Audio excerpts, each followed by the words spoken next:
إذا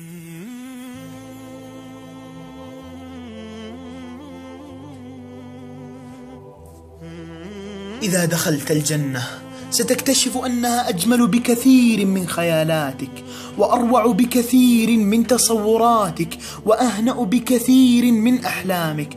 في الجنة ستشعر بتفاهة ذلك الهم الذي استولى على قلبك في الدنيا، ستشعر بحقارة ذلك المرض الذي أنهك جسدك في يوم من الأيام.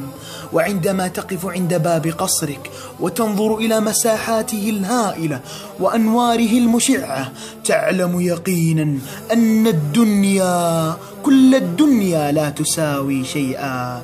وحين تسمع يا أهل الجنة خلود فلا موت، تطمئن أن كل الوجوه التي تراها في الجنة لن تفجع بمغادرتها في يوم من الأيام.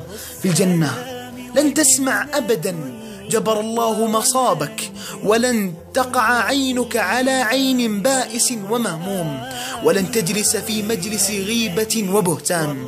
في الجنة كل القلوب بيضاء، فلن تجد من يحمل عليك في قلبه الحسد والبغضاء. في الجنة لا خوف من القادم المجهول، ولا توجع على الذكريات الراحلة. الأمراض والأوجاع والأحزان والهموم كلها ستنساها في أول دقيقة في الجنة. الجنة هي المكان التي لا تستطيع الأرض منحنا إياه. إنها الحب التي بخلت به الدنيا، والفرح التي لا تستطيع الأرض لها. إنها الوجوه التي اشتقنا إليها، والوجوه التي غادرت دون أن نقول لها وداعا، ودون أن نخبرها بالحب الذي في قلوبنا. الجنة استقبال الفرح ووداع المعاناة والحرمان.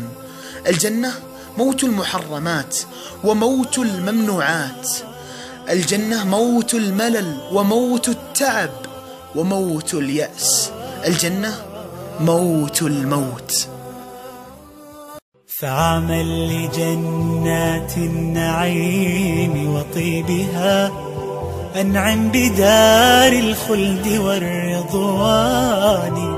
إن كنت مشتاقا لها كلفا بها شوق الغريب لرؤية الأوطان. إن كنت مشتاقا لها كلفا بها شوق الغريب لرؤية الأوطان. كن محسنا فيما بقى فلربما تجزى عن الإحسان بالإحسان.